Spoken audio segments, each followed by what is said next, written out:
In rare cases with exceptionally sensitive minds, Mr. Benedict had said, and here was such a case, such a mind. Constance contraire.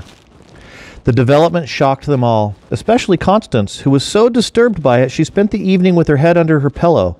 She was no better by the time Kate smuggled her into the boys' room for their meeting. It might be useful, you know, Sticky whispered, trying to cheer her up. A way to gauge Mr. Curtin's progress. On a really, really awful day, one of us might not be able to tell the difference between a normal bad mood and a hidden message mood. But if you can hear the actual voices, well, then you're like a canary in a coal mine. A canary in a coal mine, Constance mumbled without looking up. Sticky failed to notice Renee's warning look. Oh, yes. Miners used to bring canaries with them to gauge oxygen levels in the mine. If the canary died, they knew the oxygen was running out and they'd better get out of there. If the canary died, Constance repeated. Sticky looked suddenly regretful. That was perhaps an unfortunate comparison, Renee said. The point is, you're important, Kate said. Okay? I already knew that, Constance snapped. I didn't need all this mumbo-jumbo in my head to tell me. And I definitely didn't need Martina Crow in there whispering it. She was the one doing the last message, in case you're wondering. I dislike her enough outside my head, much less inside it. In fact, I think I'll write an insulting poem about her. Although, come to think of it, Martina makes for a tricky rhyme. Renee, Kate, and Sticky glanced at one another with cautious optimism. Constance seemed to be feeling a little better. They all were, actually. They had spent the evening adjusting to the hidden message broadcasts. There had been 3 more since Gilson's class, trying not to snarl at one another or smash their fists on desks or slam drawers.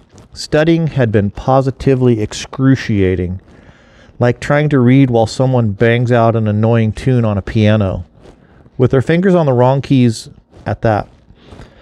But an hour had passed since the last broadcast, and the children's moods had improved, which helped them focus on the fact that their situation, unfortunately, had not improved.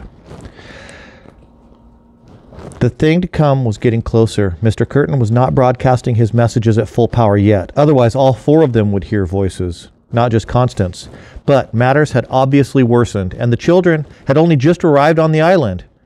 Were they already too late? What should they do?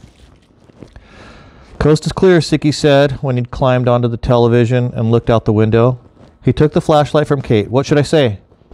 Mr. Benedict will already know the messages are stronger, Renee reflected. He and the others are surely feeling it too. Just tell him that Constance is hearing voices. He hadn't expected that. Got it, Sticky said, turning to the window. Constance, hearing voices. Here goes. But don't use her real name, Renee warned. Oh, right, Sticky said sheepishly. Of course not. Are you just trying to get me caught, George Washington? Constance grumped. Sorry, Sticky said, gritting his teeth as he always did when Constance used his full name. I'll just say, He looked to the others for help. Renee glanced at Constance, who was scowling impressively, ready to complain about whatever they suggested. Resisting the first thing that came to mind, Renee suggested that they all refer to her as the smallest one. Constance grudgingly accepted this, and too soon Sticky sent the message. A few minutes later, he received a response from the mainland.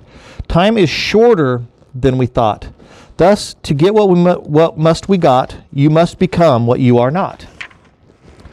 It sounds like he wants us to put a rush on things, said Sticky, climbing down from the television. Fine by me, said Kate, but how exactly? What does he mean, what must be got? Whatever it is, we have to become something different to get it, Renee said. But what could that be, Constance said. They all looked at one another. None of them had any idea.